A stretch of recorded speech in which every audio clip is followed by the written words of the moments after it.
नमस्कार, मैं मृत्युंजय राय एक बार फिर से आपका स्वागत करता हूं प्रमुख एकेडमी के सेशन में। और आइए आज हम बात करेंगे मॉडर्न हिस्ट्री में the successor states. First of all, why the need of study these successor states? See, after the declination of Mughal Empire, or we can say after the death of Aurangzeb, there are many small provinces were aroused. बहुत सारे छोटे छोटे राज्य हुए। उन राज्यों में सबसे बड़ा सबसे प्रोमिनेंट स्टेट था बंगाल। तो आज हम बंगाल की बात करेंगे और बंगाल के बाद जो राज्य आए वो अवध, मैसूर, पंजाब एंड मराठा। तो आइए हम बात करेंगे उन सक्सेसर स्टेट्स में सबसे पहले बंगाल की, कि बंगाल की कहानी शुरू कैसे होती है। बंगाल की कहानी शुरू होती है बंगाल के उन नवाबों से जिन्होंने बंगाल को इंडिपेंडेंट किया है, और वो नवाब हैं मुर्शीद कुली खां। ये है यहां पे लिखा हुआ मुर्शीद कुली खां। मुर्शीद कुली खां ने बंगाल को आजाद किया। इट मींस कि बंगाल को इंडिपेंडेंट किया किससे? मुगलों से।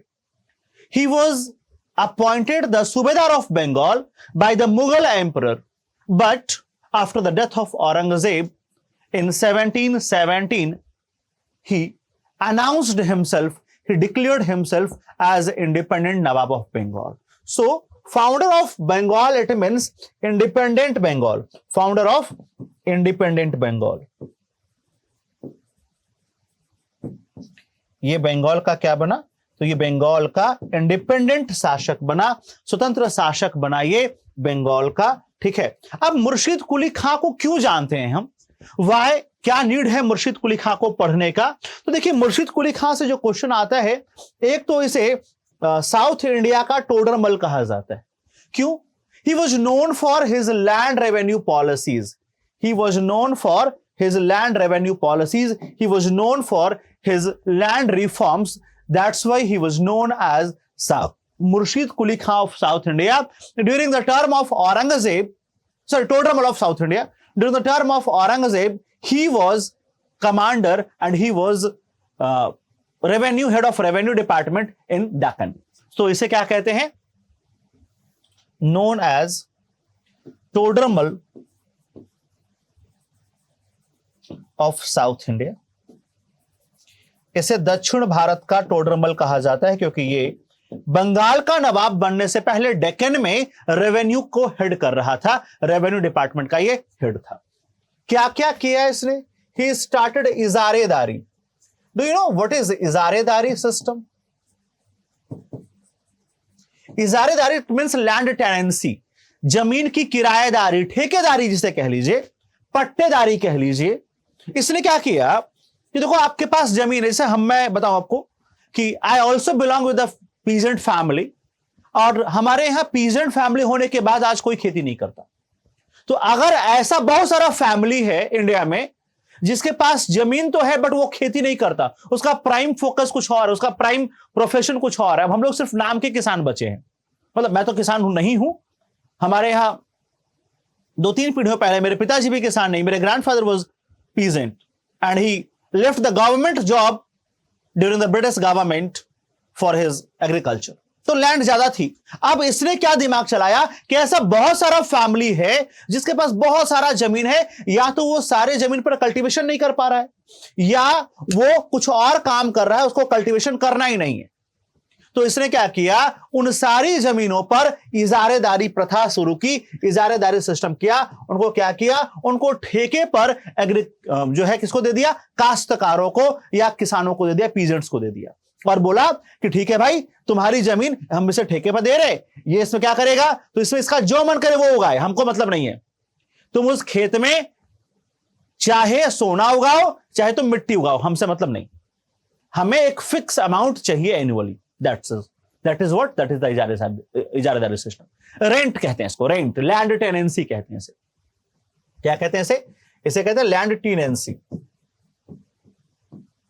जमीन का किराया। आपको जितना प्रोडक्शन करना है, जैसे प्रोडक्शन करना है कीजिए, हमसे मतलब नहीं है। हमें क्या चाहिए? एक फिक्स अमाउंट चाहिए। उसके देखो 2 फायदे हुए।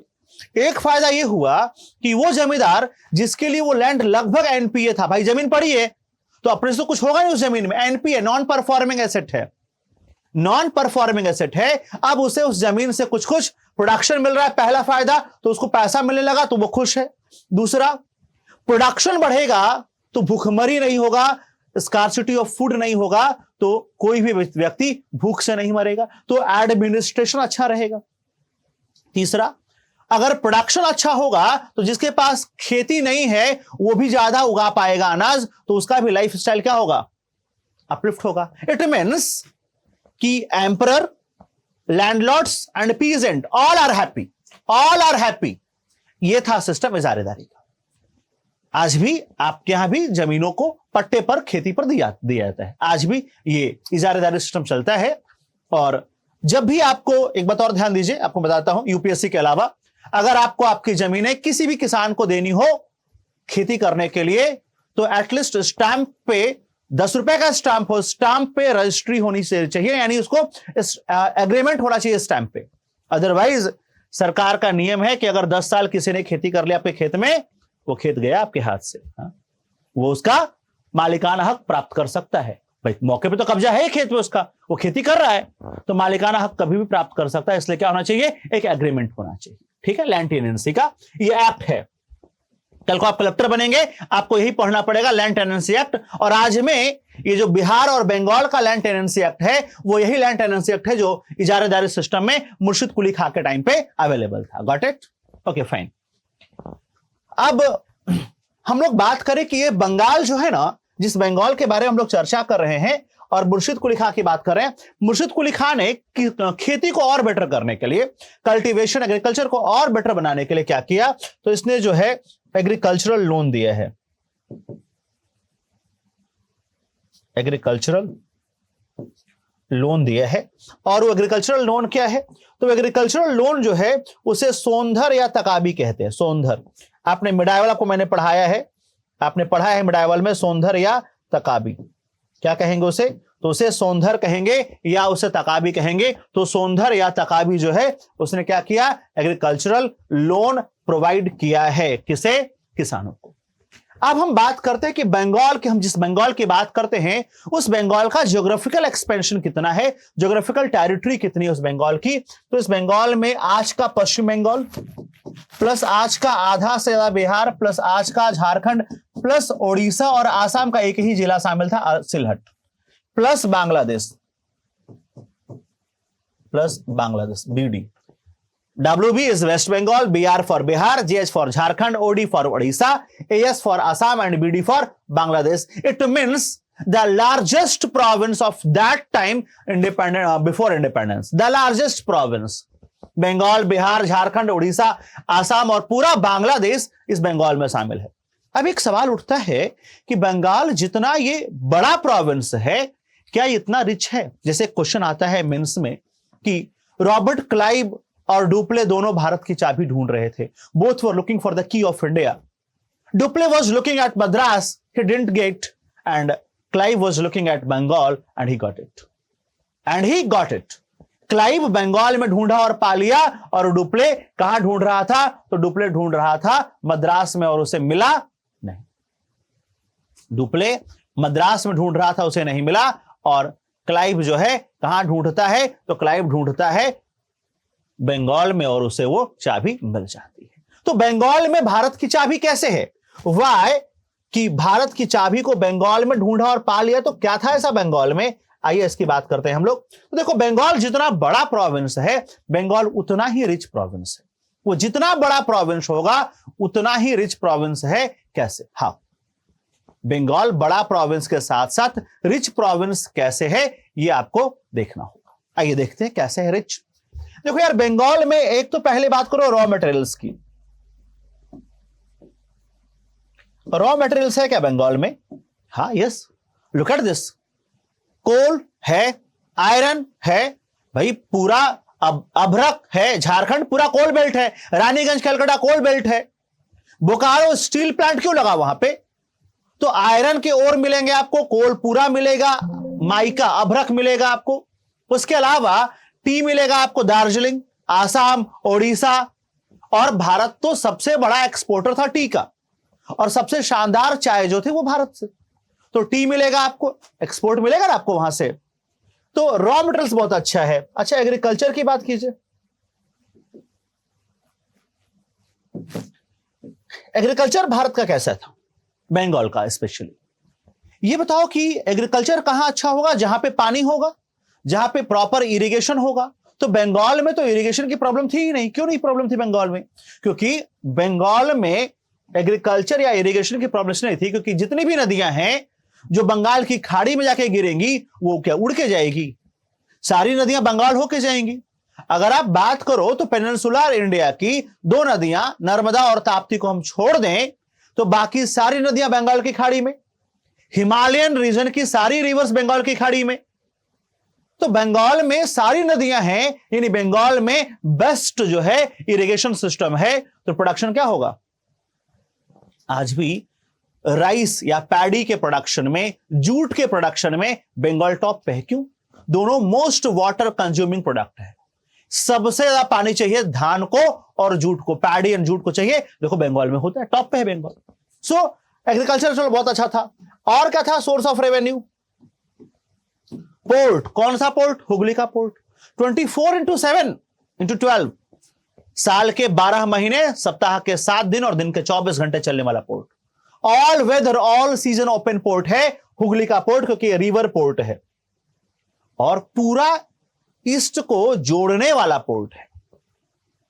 अब जितनी बार जहाज आएगा और जितनी बार जहाज जाएगा, कस्टम और एक्सपोर्ट इंपोर्ट ड्यूटी तो देगा ना भाई। एक्सपोर्ट और इंपोर्ट ड्यूटी तो देगा। तो बंगाल में रेवेन्यू इतना ज्यादा है, इतना ज्यादा पैसा है कि आप उसकी इमेजिनेशन नहीं कर सकते। बंगाल का रेवेन्यू लगभग 20 से 22 करोड़ रुपए का है उस समय। At the time of Plassey Bengal का जो एनुअल इनकम है वो 22 से 25 करोड़ रुपए का है। अकेले 14 करोड़ रुपए लैंड रेवेन्यू था बंगाल का, जो अंग्रेजों ने वसूला है। 14 करोड़ 67 लाख, नियर अबाउट 50 करोड़, 15 करोड़, 15 करोड़ के आसपास। यह है बंगाल, यह है Bengal. Got it? This is the Bengal.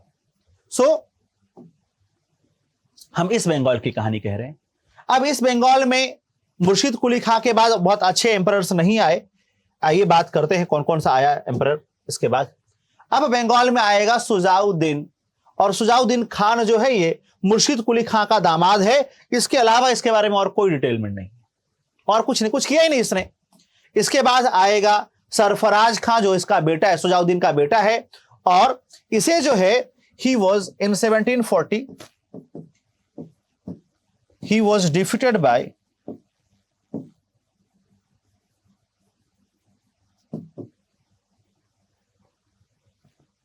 Ali Vardi Khan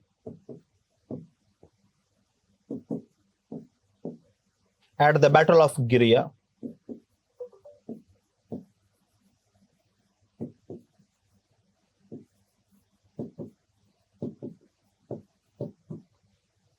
ठीक है, एट द बैटल ऑफ गिरिया।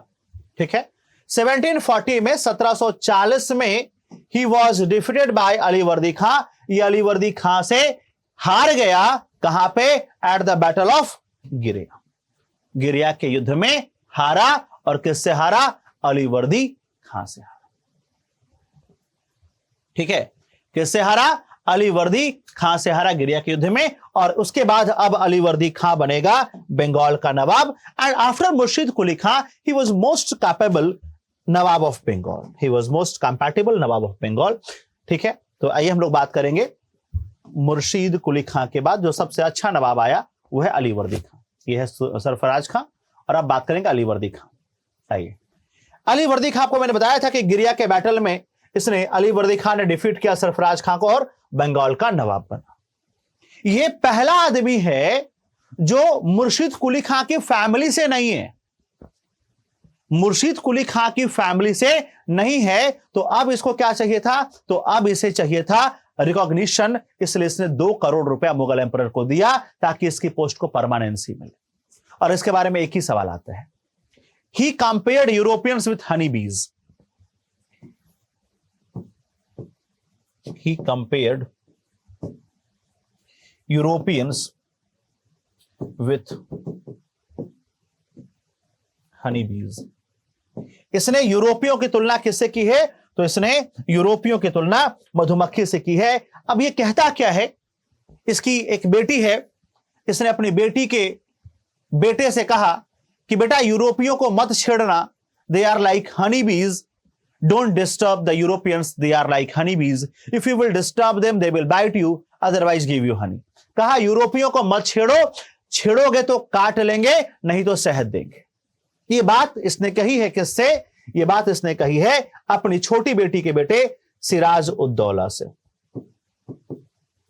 अब ये नवाब साहब के केवल 3 बेटियां, कोई बेटा था नहीं, तो नवाब साहब ने अपने सबसे छोटी बेटी के बेटे सिराज उद्दौला को बंगाल का नवाब अपॉइंट किया और 1740 में नवाब बनकर के 56 16 साल इन्होंने रूल किया और उसके बाद ये एक्सपायर हो गए।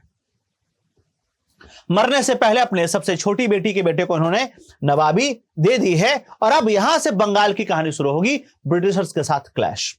तो आइए बात करते हैं हम लोग सिराज उद्दौला। देखो सिराज उद्दौला में प्रॉब्लम एक ही चीज थी, जानते हो क्या? एक्सपीरियंस मैटर करता है। 22 साल का यूथ, 22 साल का जवान लड़का बंगाल की गद्दी पर बैठेगा और आपको लगता है कि वो बंगाल संभाल लेगा? नहीं साहब, नहीं संभाल पाएगा। वाई सर सिराज उद्दौला बहादुर होने के बाद, समझदार होने के बाद भी इसका डिक्लाइन हो गया।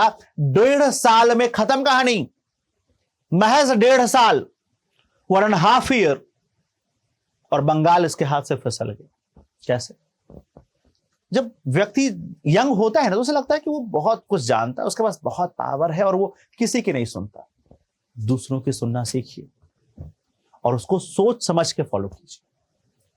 इसने अपने नाना जी की बात सुनी, नाना जी कहते रह गए कि यार ऐसा मत करो, यूरोपियों को मत छेड़ो। ये जैसे ही नवाब बना इसने कहा, पहला ऑर्डर पास किया कि स्टॉप फोर्टिफिकेशन इन बंगाल। इसका पहला ऑर्डर था स्टॉप फोर्टिफिकेशन इन बंगाल। क्या कहा? कहा बंगाल में फोर्टिफिकेशन बंद करो। किसको कहा? यूरोपियंस को। सारे मान गए। कौन नहीं माना? एक आदमी। कौन नहीं माना? तो सिर्फ एक आदमी नहीं माना। वो आदमी कौन था? तो जो नहीं माना वो आदमी है ब्रिटिशर्स।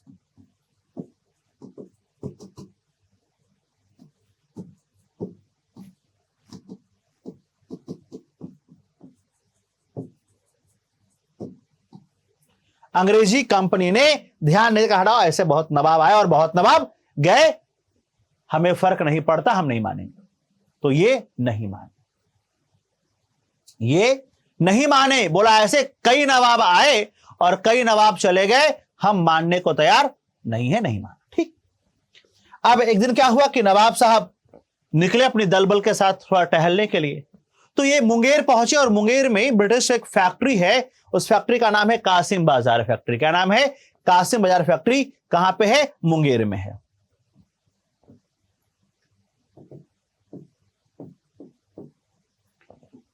अभी ये बिहार के मुंगेर में आज भी ये फैक्ट्री ऑर्डिनेंस फैक्ट्री है। ठीक है, बारूद, गोला बारूद बनाती है। नवाब साहब को मन हुआ कि एक बार जाके विजिट करके आते हैं। अच्छा, नवाब अलग अपना स्वैग है नवाब का। नवाब willing to enter in the factory, but the watchman stopped the Nawab of Bengal in that territory of Bengal. इसका मतलब समझते हो? एक मामूली से कंपनी के वॉचमैन ने, संतरी ड्यूटी वाला संतरी ने बंगाल के नवाब को बंगाल के टेरिटरी में अपनी फैक्ट्री में घुसने से मना कर दिया। इससे ज्यादा कोई क्या बेइज्जती करता नवाब की? अच्छा, जवान आदमी मौके को समझता थोड़ी है, गरम खून उबाल मार गया और क्या, खत्म कहानी। एक बात और समझिए, हमेशा क्रोध को पालना सीखिए। जब गुस्सा आए ना उसी समय फट पड़ना जरूरी नहीं है, कई बार इग्नोर किया कीजिए। ठीक है, कई बार लाइफ जीने की एक कला है कि मुस्कुराकर मुसीबतों को हम टाल दिया करते हैं, वरना लाइफ में हर स्टेप पे प्रॉब्लम्स आएगी। कब तक लड़ेंगे? नवाब साहब की यही गलती थी, मुस्कुराकर अगर टाल देते तो शायद जिंदा रहते, मुस्कुराकर अगर टाल देते तो शायद जिंदा रहते, उलझ गए इसलिए आज सिर्फ नाम बाकी है, निशान भी नहीं। और नाम भी तो बंगाल के अच्छे शासकों की लिस्ट में नाम शामिल नहीं है, बंगाल के फेल शासकों की लिस्ट में नाम शामिल है। Do you understand? अब समझिए इस बात को कि इन्होंने क्या किया, कासिम बाजार पे अटैक किया, और कासिम बाजार पे अटैक करके 10 दिन का टाइम लेकर अटैक किया और कासिम बाजार खाली। The British factory was seized and the Britishers were compelled to vacate the Bengal. अंग्रेजों को मजबूर कर दिया, भगाया का भाग जाओ बंगाल छोड़ के, बंगाल से भगा के माने अंग्रेजों को। और बंगाल से भगाने के बाद क्या किया, ही रीनेम्ड कैलकाटा एज अलीनगर। क्या किया, कलकत्ता का नाम बदल करके अलीनगर कर दिया, भगा दिया बंगाल से। पूरा नवाब बड़े गुस्से में है, कहा कासिम और फैक्ट्री नहीं, पूरा बंगाल खाली करो। पूरा बंगाल खाली करवाया और बंगाल से इनको भगा करके वहां पर अब मस्त, अब चैन से नवाब साहब हमारे कलकत्ता का नाम अलीनगर करके शासन कर रहे हैं। यही छोटी सी घटना और आती है, उस घटना का नाम है ब्लैक होल एक्सीडेंट। आइए उस घटना के बारे में पढ़ते हैं।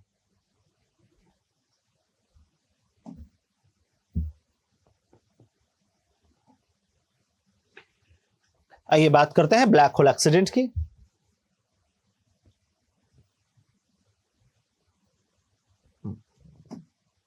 आइए,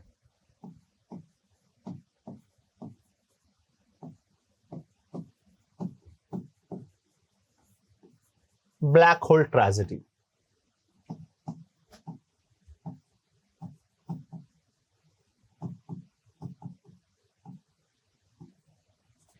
देखो ये कहानी जो है ना, ये फेक कहानी है, कहानी झूठी है, ये कहानी फर्जी है। कैसे, हाउ? ये कहानी एक ब्रिटिश कमांडर है, उसका नाम है captain Z Holwell.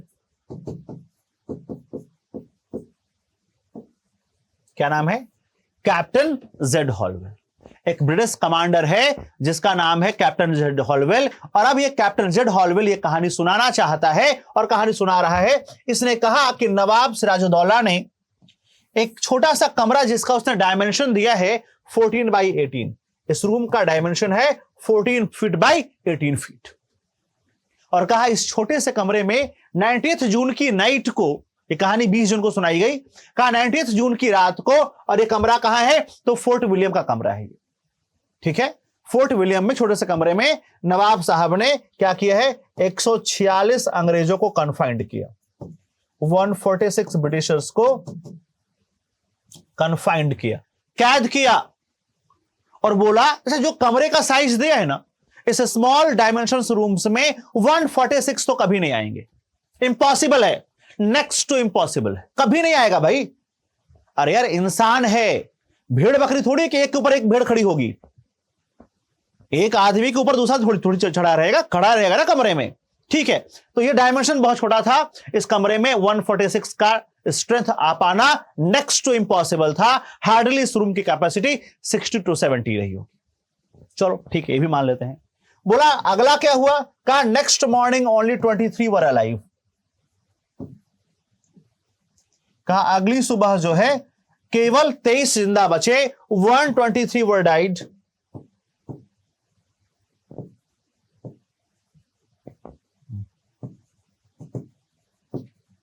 Due to excess heat. कहा कि 123 लोग मर गए, कैसे, कहा बहुत गर्मी थी, एक्सेस हीट, ठीक है भाई। अब मुझे बताओ कि 123 मर गए, चलो ठीक है, वो तो गवाही नहीं देंगे। मैंने पूछा भाई जेड हॉलवेल कौन है, तो कहा 22 प्लस जेड हॉलवेल, यानी 22 प्लस एक आदमी उसमें और कौन था, तो जेड हॉलवेल कहता है I was the I witness, he was the only I witness, जिसने इस पूरी कहानी को नरेट किया है, इस पूरी कहानी को सुनाया है। He was only I witness. Captain Z Holwell इकलौता आदमी था जो इस कहानी को नरेट करता है, इस कहानी को सुनाता है। और अब नतीजा क्या होगा, कैप्टन जेड हॉलवेल ने क्या कह दिया, कहा कि न मर गए, और कहानी झूठ है, क्यों, क्योंकि बाकी 22 ने कोई रिस्पॉन्ड नहीं किया। इन बाकी 22 का टेस्टिमोनियल नहीं आया, इसलिए this story seems to be false. This story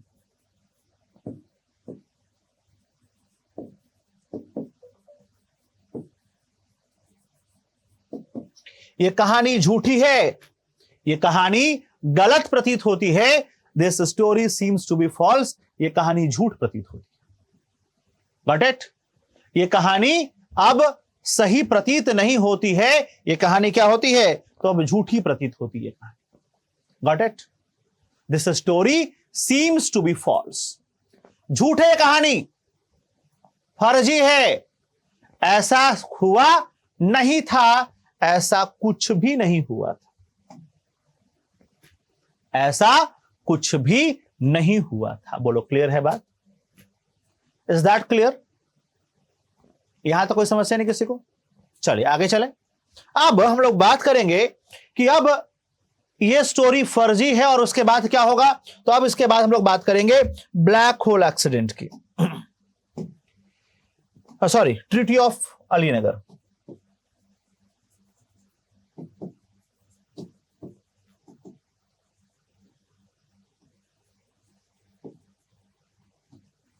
और ये ट्रीटी हुई है कब?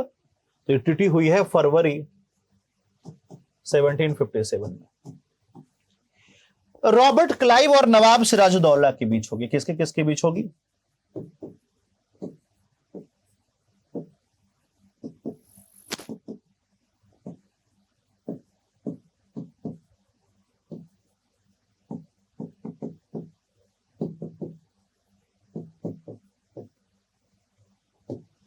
किसके किसके बीच हुई है फिर संधि? This treaty took place between nawab and Siraj ud-Daulah, nawab Alivardi Khan, sorry nawab Siraj-ud-Daulah and Robert Clive के बीच हुई। और इसमें नवाब साहब को अंग्रेजों ने 2 करोड़ रुपए दिया and in lieu of 2 crore rupees nawab gave the all privileges to British East India company. नवाब को क्या मिला?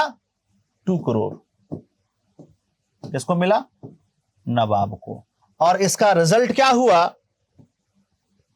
All rights and privileges were restored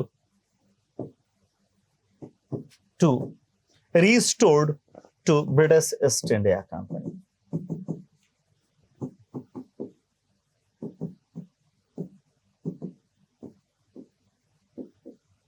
क्या किया? सारे अधिकार ब्रिटिश ईस्ट इंडिया कंपनी को वापस मिल गए। अब सवाल यह पैदा होता है कि भाई ब्लैक होल के बाद हम 2 करोड़ रुपए नवाब को क्यों दे रहे हैं? क्यों हम नवाब से माफी मांग रहे हैं? ब्लैक होल के बाद क्यों हम लड़ नहीं रहे सीधा? देखो ब्लैक होल झूठ था, यह बात सबको मालूम है। उसके पीछे कई वजह है। उस समय के किसी भी कंटेम्परेरियन हिस्ट्री ने ब्लैक होल एक्सीडेंट के बारे में कुछ भी नहीं कहा। ब्रिटिशर्स ने भी ब्लैक होल के बारे में कुछ नहीं कहा। इन जेड हॉलवेल के अलावा और कोई आदमी नहीं है जो ब्लैक होल के बारे में कोई भी इंफॉर्मेशन देने को तैयार हो। और ब्लैक होल की कहानी से इतने सारे अनआंसर्ड क्वेश्चन पैदा हुए, उन क्वेश्चंस का भी कोई जवाब किसी के पास था नहीं। इसलिए माना गया कि नहीं भाई ये कहानी क्या है? फेक है, फर्जी है, झूठी है। और जब रॉबर्ट क्लाइव ने आकर के अलीनगर क्या है? कलकत्ता को ही रीनेम किया था अलीनगर। जब आकर के संधि किया, समझौता किया, माफी मांगी, तो ये क्लियर हो गया कि ब्लैक होल एक्सीडेंट फेक था। अच्छा, ये भी संधि दोस्ती के लिए नहीं है। यह संधि भी दोस्ती के लिए नहीं है। यह संधि किसके लिए है? तो यह संधि केवल और केवल बंगाल के खजाने पर, बंगाल पर कब्जा करने की कोशिश है और कुछ नहीं। बंगाल पर कब्जा कर लेने के लिए यह संधि की गई है और कुछ भी नहीं। Is that clear? तो हम लोग अगले सेशन में मिलेंगे और बात करेंगे प्लासी की। अभी के लिए यहीं तक, हम फिर मिलेंगे। Thank you so much, keep enjoying, God bless to all of you. जय हिंद।